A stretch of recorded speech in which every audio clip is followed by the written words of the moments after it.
Assalamualaikum warahmatullahi wabarakatuh. Sahabat, kali ini kami akan menyajikan berbagai ragam kisah-kisah menarik yang patut untuk disimak. Berikut ini adalah kisah tukang kayu menemani mayat konglomerat di alam kubur.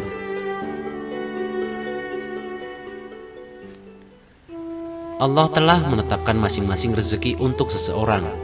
Meskipun demikian, kita harus menjemput rezeki itu dengan berusaha. Namun dengan rezeki yang tidak halal dapat mendapatkan siksa dari Allah Subhanahu wa Ta'ala.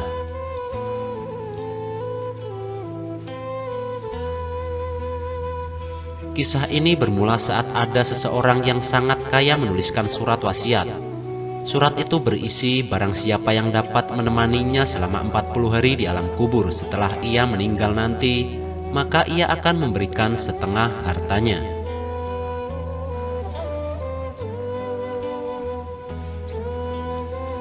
Seorang ayah yang konglomerat itu bertanya kepada anak-anaknya, apakah ada di antara mereka yang sanggup memenuhi surat wasiat itu? Mereka justru mengatakan bahwa tidak ada kesanggupan, karena setelah itu ayahnya sudah menjadi mayat.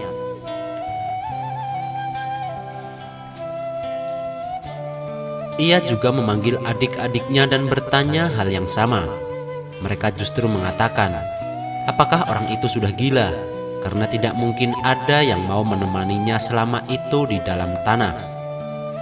Ia pun bersedih dan meminta ajudannya untuk menyebarkan kabar itu pada seluruh masyarakat di negeri itu.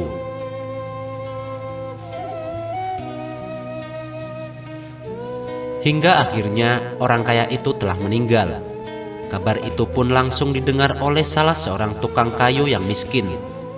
Ia bergegas menemui ahli waris untuk memberitahukan kesanggupannya untuk menemani mayat selama 40 hari itu.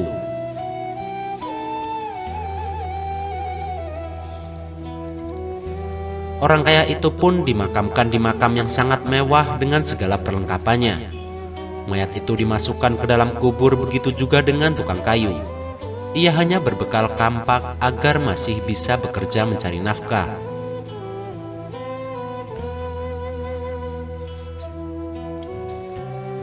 Setelah 7 langkah orang terakhir, datanglah 2 malaikat, yakni malaikat Munkar dan Nakir. Tukang kayu itu pun menyadari dan menjauh dari si mayit. Kedua malaikat itu tidak menghampiri si mayit, tapi justru mendekati si tukang kayu. Malaikat bertanya apa yang dilakukannya di dalam kubur itu.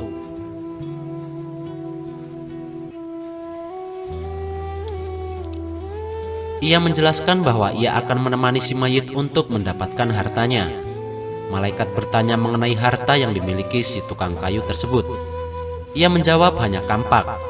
Malaikat bertanya dari mana ia mendapatkan kampak itu. Apa yang dilakukannya dengan kampak itu? Pohon siapa yang ditebang olehnya? Milik siapa pohon itu? Bagaimana ia memotong pohon itu menjadi kayu?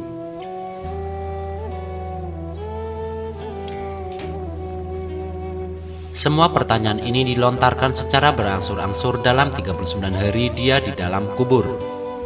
Pada hari ke-40, malaikat kembali menanyakan tentang kampak yang dimilikinya itu.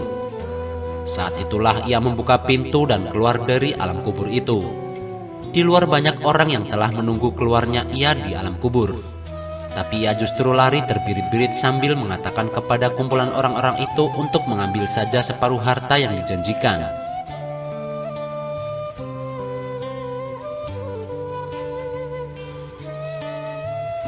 Sesampainya di rumah, ia menceritakan segala yang terjadi pada istrinya. Ia mengatakan bahwa dengan satu-satunya harta, yakni kampak saja, malaikat telah memberinya pertanyaan begitu banyak. Dan dalam 40 hari itu terus ditanya seputar kampak. Bagaimana jika ia memiliki harta yang lebih banyak?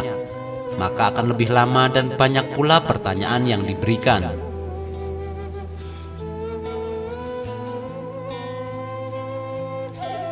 Berdasarkan cerita tukang kayu yang jujur di atas, kita bisa mengambil pelajaran bahwa apa yang kita miliki saat ini akan dipertanggungjawabkan. Dari mana kita mendapatkan harta itu? Untuk apa hartanya? Apa saja yang telah dilakukan selama hidup? Apa yang dilakukan saat muda? Dan sejauh mana ilmu kita diamalkan? Semoga kita bisa mengambil hikmah dari kisah tersebut.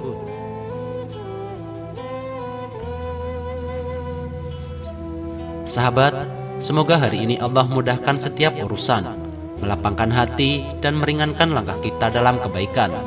Wassalamualaikum warahmatullahi wabarakatuh.